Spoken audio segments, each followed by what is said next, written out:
Ini giliran Abu Nawas. Cerita Abu Nawas, memindahkan istana raja. Baginda Raja baru saja membaca kitab tentang kehebatan Raja Sulaiman yang mampu memerintahkan para jin memindahkan singgasana Ratu Bilqis di dekat istananya. Baginda tiba-tiba merasa tertarik. Hatinya mulai tergelitik untuk melakukan hal yang sama. Mendadak beliau ingin istananya dipindahkan ke atas gunung agar bisa lebih leluasa menikmati pemandangan di sekitar. Dan bukankah hal itu tidak mustahil bisa dilakukan karena ada Abu Nawas yang amat cerdik di negerinya.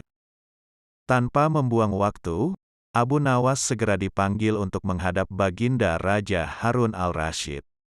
Setelah Abu Nawas dihadapkan, Raja pun berkata kepada Abu Nawas, "Abu Nawas, engkau harus memindahkan istanaku ke atas gunung agar aku lebih leluasa melihat negeriku," kata Baginda sambil melirik reaksi Abu Nawas. Abu Nawas tidak langsung menjawab.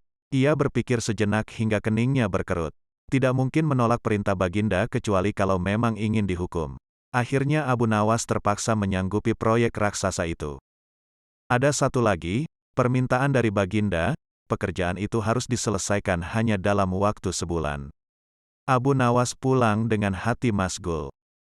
Setiap malam ia hanya berteman dengan rembulan dan bintang-bintang. Hari-hari dilewatinya dengan kegundahan. Tak ada hari yang lebih berat dalam hidup Abu Nawas kecuali hari-hari ini. Tetapi pada hari ke-9 ia tidak lagi merasa gundah gulana. Keesokan harinya Abu Nawas menuju istana. Ia menghadap Baginda untuk membahas pemindahan istana. Dengan senang hati Baginda akan mendengarkan apa yang diinginkan Abu Nawas. "Ampun tuanku, hamba datang ke sini hanya untuk mengajukan usul untuk memperlancar pekerjaan hamba nanti," kata Abu Nawas. "Apa usul itu?" tanya Baginda. "Hamba akan memindahkan istana Paduka yang mulia tepat pada hari raya Idul Kurban yang kebetulan hanya kurang 20 hari lagi," kata Abu Nawas. "Kalau hanya itu usulmu, baiklah," kata Baginda. "Satu lagi Baginda," Abu Nawas menambahkan. "Apa lagi?" tanya Baginda. "Hamba mohon Baginda menyembelih 10 ekor sapi yang gemuk untuk dibagikan langsung kepada para fakir miskin," kata Abu Nawas. "Usulmu kuterima," kata Baginda menyetujui. Abu Nawas pulang dengan perasaan riang gembira. Kini tidak ada lagi yang perlu dikhawatirkan. Toh nanti bila waktunya sudah tiba, ia pasti akan dengan mudah memindahkan istana Baginda Raja. Jangankan hanya memindahkan ke puncak gunung. Ke dasar samudera pun Abu Nawas sanggup. Desas-desus mulai tersebar ke seluruh pelosok negeri. Hampir semua orang harap-harap cemas. Tetapi sebagian besar rakyat merasa yakin atas kemampuan Abu Nawas.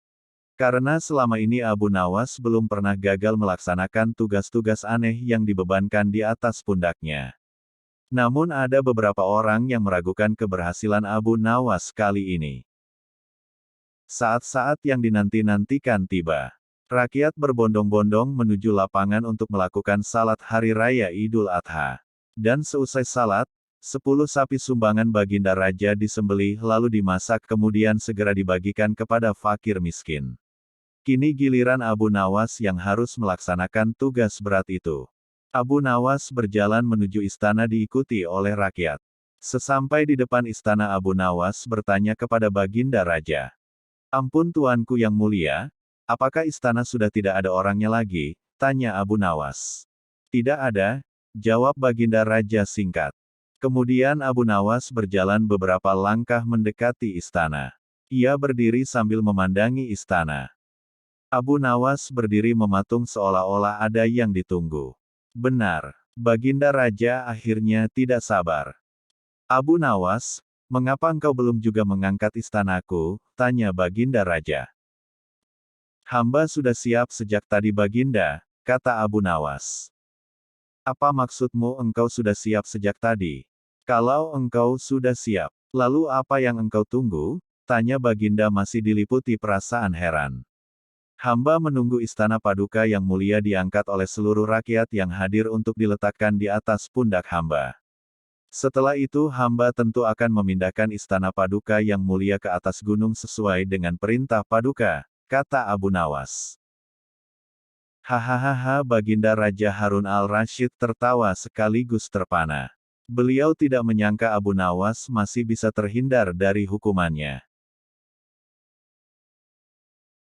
Jangan lupa subscribe dan like untuk mendapatkan cerita-cerita lucu dan menarik lainnya. Terima kasih.